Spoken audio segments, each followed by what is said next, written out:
안녕하세요. 매일 새로운 사연을 전하는 읽어주는 사연 라디오입니다. 구독과 좋아요, 많은 공유 부탁드립니다. 오늘의 사연 시작하겠습니다. 안녕하세요. 결혼한 지 1년 만에 남편하고 헤어진 30대 여성입니다. 한심하게 들리겠지만 어쩌다 보니 신혼 초부터 신우하고 같이 살았어요. 그렇지만 남편과 헤어지게 된 건 전적으로 신우 탓만은 아니에요. 사실 저를 제일 미치게 했던 건 매사 어정쩡하고 확실한 입장을 취하지 않는 남편이었지요. 그게 저를 위해서가 아니라 시댁 식구들을 위한 건 너무나 당연한 사실이었고요. 막말로 결혼한 지 1년, 서로 눈만 마주쳐도 불꽃이 피어야 되는 시기 아닌가요? 그런데 남편의 뜨뜻미지근한 태도를 보고 있으니 타오르던 불꽃도 순식간에 사그라들었습니다. 그리고 초장부터 이런 결혼 생활을 앞으로 좋게 3, 40년은 이어가야 한다 생각하니 너무 까마득했어요. 그래서 이혼하자고 했더니 어머님은 저더러 오누이간의 우애를 다 끊어놓는다면서 나갈 거면 난리법석 부리지 말고 조용히 나가랍니다. 제가 누구 좋으라고 조용히 나가나요? 어머님도 신우도 이런 사연 듣는 거 좋아하던데 꼭 이 이야기를 듣고 반성 좀 했으면 좋겠습니다. 아들 인생, 오빠 인생 망친 건 당신들이에요. 남편하고는 사회생활을 하면서 알게 된 사이예요. 일적으로 만난 사이였는데 연인 사이로 발전하게 될 줄은 몰랐지요. 하지만 부지불식간에 서로 마음이 통해서 알고 지낸 지 6개월 만에 진지한 만남을 시작했어요. 그리고 당시 둘 다 이미 홍기가 가득 찬 나이여서 바로 결혼 이야기가 나왔습니다. 그래서 제 나이 34, 남편 나이 36의 부부의 연을 맺게 되었네요. 결혼 당시 남편은 남편대로 저는 저대로 자취를 하고 있었어요. 남편이나 저나 소위 시골이라고 불리는 서울에서 제법 떨어진 지역에서 올라온 사람들이었거든요. 다만 차이가 있다면 남편은 자기 빌라에서 살고 있었고 저는 오피스텔 전세로 살고 있었다는 거지요. 그래서 자연스럽게 남편 빌라에 제가 들어가서 사는 걸로 이야기가 되었어요. 그렇게 된 데에는 어떻게 보면 그렇게 될 수밖에 없던 이유가 있기도 했는데 남편은 그 빌라를 투자 목적으로 샀다고 했습니다. 원래는 아파트를 사고 싶었지만 아파트는 너무 비싸니까 비싼 아파트 단지 근처 빌라라도 사면 시쳇말로 부스럭이라도 주워먹는 식으로 집값이 동반 상승하지 않을까 그런 기대를 했었다대요. 그런데 하늘 높은 줄 모르고 쭉쭉 올라가는 아파트와 달리 남편이 산 빌라는 오히려 가랑비에 옷 젖듯 조금씩 떨어지기 시작했고 게다가 그 빌라가 방 3개에 화장실 2개로 남편 혼자 살기엔 집도 크고 관리비도 부담스럽고 무엇보다 남편 회사에서 멀거든요. 그러니 정작 자기는 회사 근처 고시원에 살면서 그 빌라는 전세를 줬었다는 거예요. 그런데 세입자가 갑자기 사정이 생겼다며 나가겠다고 하니까 새로운 세입자를 구하려고 했지만 그마저도 여의치가 않았고 그래서 어쩔 수 없이 남편이 회사 근처 자취방에서 나와 빌라 생활을 시작하게 된 거지요. 그런데 이제 저랑 결혼까지 하려니까 재산은 다 빌라에 묶여 있지. 그러니 나름대로 생각해낸 묘수가 저랑 그 집에서 신혼살림을 시작하는 거였을 거예요. 빌라 값이 단 1,000만 원이라도 올랐으면 팔아버릴까 생각도 했는데 그것도 오히려 2천만 원가량 떨어져서 남편 입장에선 지금 팔면 손해다 싶기도 했을 거고 그렇다고 결혼을 미루기도 뭐했을 테니까요. 그런데 저도 바보같이 그때는 그래도 집이 있는 남편이 대단하다고 생각했어요. 속빈강정인 것도 모르고 말이에요. 남편이 아주 입만 살아가지고 똑같은 상황도 자기한테 유리한 쪽으로만 저에게 포장을 해서 얘기를 했던 탓이었지요. 그래도 어쨌든 남편 집에 들어가 살기로 하면서 저도 아예 손해만 본 건 아니었습니다. 어떻게 표현해야 할까 싶은데 집이라는 게 인테리어랄 것도 없었고 그래서 처음엔 남편하고 리모델링이라도 할까 했거든요. 그런데 대대적으로 다 때려부시고 새로 하려면 못해도 3, 4주는 있어야 한다는 거예요. 그런데 저나 남편이나 서울에 따로 연고가 있던 것도 아니라 3, 4주씩 살던 집을 비우고 어디 가 있기가 마땅치가 않았어요. 제 오피스텔 계약 기간도 애매하게 끝나가고 있었고 한 달씩 연장은 안 되는 상황이었지요. 그리고 무엇보다도 리모델링 비용이 부담스러웠던 것도 사실이에요. 아무래도 남편 집으로 제가 혼수를 해서 들어가긴 했어도 집 자체가 솔직히 제 마음에 쏙 드는 것도 아니었는데 4천만 원씩이나 드리기는 아깝더라고요. 계산적이라고 뭐라고 하는 사람도 있겠지만 저한테는 4천만 원은 거금이었기 때문에 결혼이고 사랑이고를 떠나서 계산을 아예 안 할 수는 없었습니다. 아무튼 그래서 그냥 들어가서 살게 되었어요. 그런데 그렇게 신혼살림을 시작하고 한 달도 채 되지 않았던 시기였어요. 하루는 어머님 아버님이 연락도 없이 저희 집에 오시더니 할 이야기가 있다고 하시더라고요. 그건 바로 신우에 관한 이야기였습니다. 신우에게 남자친구가 있다는 사실은 알고 있었어요. 정식으로 소개를 받은 적은 없었지만 저희 결혼식에 남자친구를 데리고 와서 친인척분들께 인사를 하고 다니는 모습을 보고는 저 혼자 속으로 짐작은 하고 있었지요. 그런데 알고 보니 결혼을 생각하고 있을 정도로 진지한 사이였던 모양이에요. 남자는 서울에서 나고 자란 사람으로 직장도 서울이었던지라 그쪽 집안에선 식도 신혼집도 서울에서 하길 바란다는 이야기를 전하시며 그래서 말인데 저희더러 신우가 시집갈 때까지만 데리고 있으라시대요. 신우가 결혼 준비부터 시작해서 이것저것 챙길 게 많은데 매번 기차를 타고 다니게 할 수는 없는 노릇이지 않냐시면서요. 솔직히 당황스럽고 내키지 않았던 게 사실이에요. 이제 신혼의 단꿈이 막 시작되었는데 남편은 어떻게 생각했는지 몰랐어도 제 입장에선 신우가 불청객처럼 느껴졌거든요. 하지만 제가 목소리를 내기에는 굉장히 애매한 상황이었습니다. 어머님 아버님이 대놓고 말씀은 안 하셨지만 어쨌든 집을 당신들 아들인 남편이 전적으로 해왔으니 남편의 여동생이 좀 와 있는 게 무슨 문제겠냐고 당연히 와 있을 수 있다고 생각하시는 눈치였거든요. 그리고 하다못해 남편이라도 나서서 그건 그거고 이건 이거다라고 딱 정리를 해주면 좋겠는데 그런 액션도 딱히 취하질 않았고요. 그래서 이래저래 약간은 울며 겨자 먹기로 알겠다 했습니다. 그리고 그렇게 신우가 저희 집에 들어오게 되었는데 초반에는 결혼 준비에 필요한 상담도 받으러 간다 어쩐다 신이 나서 돌아다니더니 언젠가부터 그런 얘기가 전혀 들려오질 않대요. 다만 퉁퉁 부은 눈을 보고는 어느 정도 이유가 짐작이 가긴 했지요. 하지만 굳이 따로 묻진 않았어요. 시부모님도 가타부타 뭐 말씀도 없으셨고 파토 났던 거예요. 그런데 진짜 문제는 결혼이 무산되었음에도 불구하고 신우는 도통 내려갈 생각이 없는 눈치였습니다.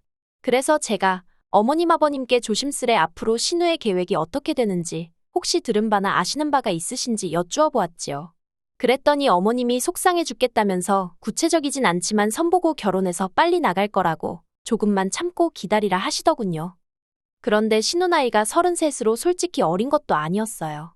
그렇다고 능력이 특출났던 것도 아니고 피아노 과외를 하고 있었는데 그걸로 자기 먹고 쓸 돈이나 충당하는 수준으로 버는 눈치였지. 저희 생활비에 보태라고 단돈 10만 원도 내놓은 적이 없네요. 어머님 아버님이나 남편은 한가족끼리 무슨 돈을 받냐는 시기였지만 솔직히 저는 아무리 그래도 성인 여성이 남의 집에서 얹혀 사는 상황이면 어느 정도의 성의는 보여야 한다고 생각했거든요.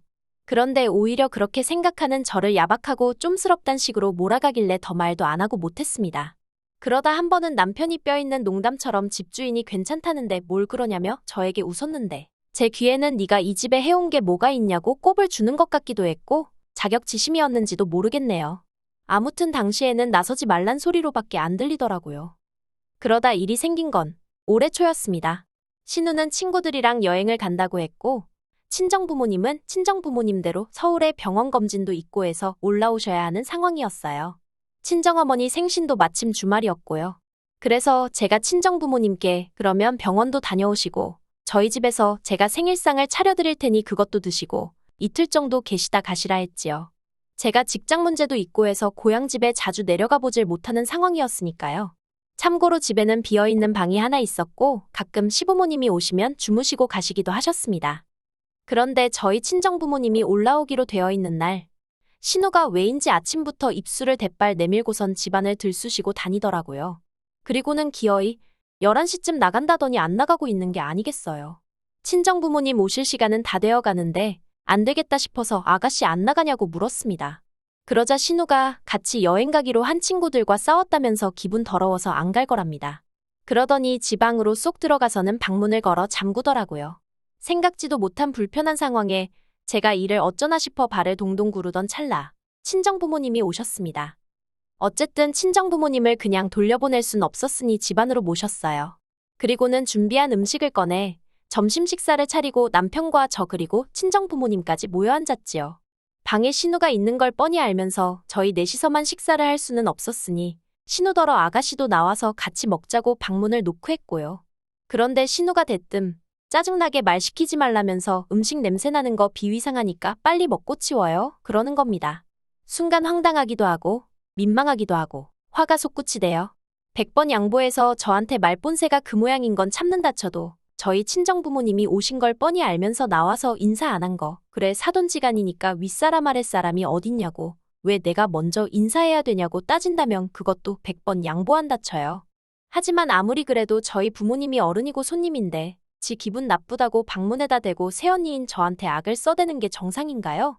그러자 저희 친정어머니가 괜히 당신들이 와서는 사돈처녀가 편하게 쉬지도 못하게 되었는가 보다며 어찌나 민망해 하시던지 너무 속이 상하는 거예요.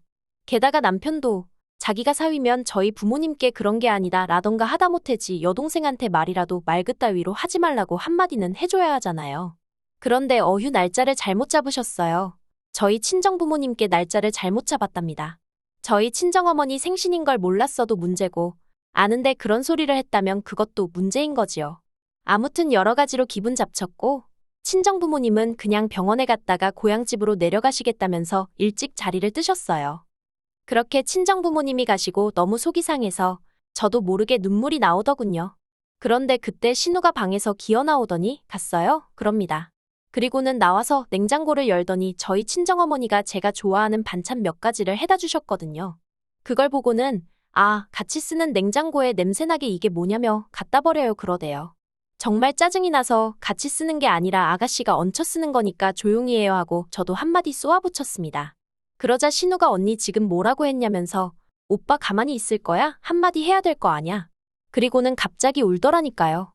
그리고 그걸로도 부족해 신우가 시부모님께 연락을 드려서는 앞뒤 얘기는 다 잘라먹고 제가 자기더러 얹혀 사는 주제에 조용히 쥐 죽은 듯 살라고 했다 뭐 말을 그렇게 전했더군요. 시부모님이 저더러 그게 사실이냐며 당연히 사실이 아니라고 말씀드렸지만 애시당초 들으실 생각이 없으시대요. 아무튼 아무리 그래도 그렇지 어떻게 그런 소리를 하냐면서 저에게 섭섭하다 서운하다. 그리고는 이내 하시는 말씀이 나는 너 빈몸으로 시집왔어도 별말 안 했다.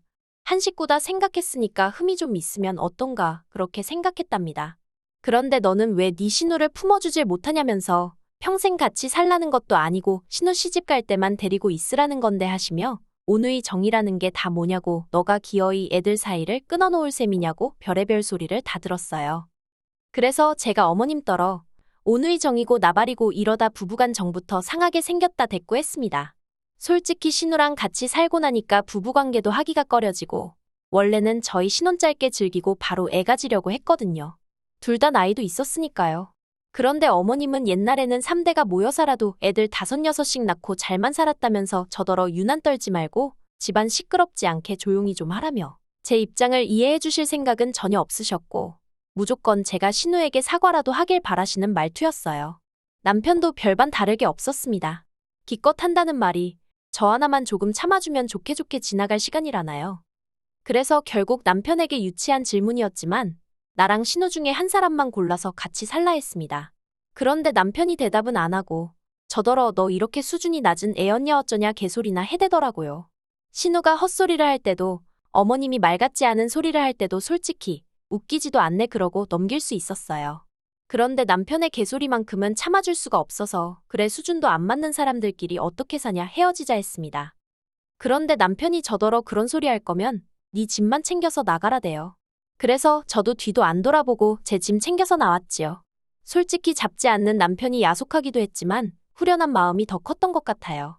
그리고 여담이지만 혹시나 청약이 될까 싶어서 혼인신고를 안 했기에 남편과 헤어지겠다고 마음먹고 나니까 모든 게 일사천리로 진행이 되는 게 신기할 지경이었네요. 그리고 그렇게 다 끝났다고 생각했는데 그 집에서 나오고 한 달 좀 지났을 때였어요. 신우가 집에 남자를 데리고 들어왔더랍니다. 그래서 졸지에 남편 집에서 신우가 남자친구랑 동거를 시작했다며 남편이 하소연을 한답시고 저한테 전화를 해온 거예요. 그래놓고는 자기 여동생이 이렇게 개차반인 줄 몰랐다면서 저한테 자기가 다 잘못했다고 이번 한 번만 없던 일로 하고 들어와주면 안 되냐입니다. 제가 미쳤냐고 됐다고 그랬어요. 한번 네 잘난 여동생하고 그 비위 맞춰가면서 살아보라고요. 솔직히 신우가 저희랑 살면서 집 청소 한 번 한 적이 없고 설거지 한 번 지 손으로 한 적이 없는데 한 번을 미안해한 적이 없으면서 오히려 시부모님만 믿고 기고만장해 있었거든요. 그런데 신우 남자친구라는 작자는 이걸 다 알기는 아는지 아무튼 뭐하는 사람인지는 몰라도 그런 신우를 받아줄 수 있을지 모르겠네요. 솔직히 저는 금전적으로 손해를 본 건 없지만 남편과 연애까지 포함한 그 시간들을 생각하면 제 인생을 낭비한 것 같아 너무 속상하고 마음이 쓰립니다. 그래도 이렇게 인생을 배웠다 생각하고 더는 미련을 두지 않는 것이 좋겠지요. 친정 부모님도 아무리 돈이 있으면 뭐하냐고, 사람 같지 않은 것과는 상종하지 않는 게 정신건강에 좋다며 차라리 잘 됐다고 그러세요. 그리고 저는 얼마 전 작은 아파트 하나를 샀습니다. 결혼 전 오피스텔 전세 계약이 끝나고 돌려받은 보증금에 친정 부모님이 약간 도와주시고 대출도 좀 받아서 마련했어요. 남편이랑 살던 집에 비하면 사이즈는 작아도 아주 신식입니다. 그리고 불현듯 그놈의 집구석에 리모델링한다고 돈을 처바르지 않아서 다행이다 싶네요. 그 다 허물어지는 것 같은 빌라도 집이라고 의기양양하던 남편이나 시부모님을 생각하면 가소롭다고 해도 될까요? 아무튼 오늘 이후로 다시는 전 남편이나 그쪽 사람들에 대해서는 아예 생각도 하지 않을 거예요. 그리고 장담컨대 신우는 그 말본새 못 고치면 시집 못 갑니다. 어른이고 윗사람이고 모르는 아나무인에 능력이 있는 것도 아니면서 정신 좀 차리고 살았으면 좋겠네요. 긴 이야기 들어주셔서 감사합니다. 오늘의 사연은 여기까지입니다. 구독과 좋아요, 알람 설정해주시면 앞으로 더 좋은 사연으로 찾아오겠습니다. 감사합니다.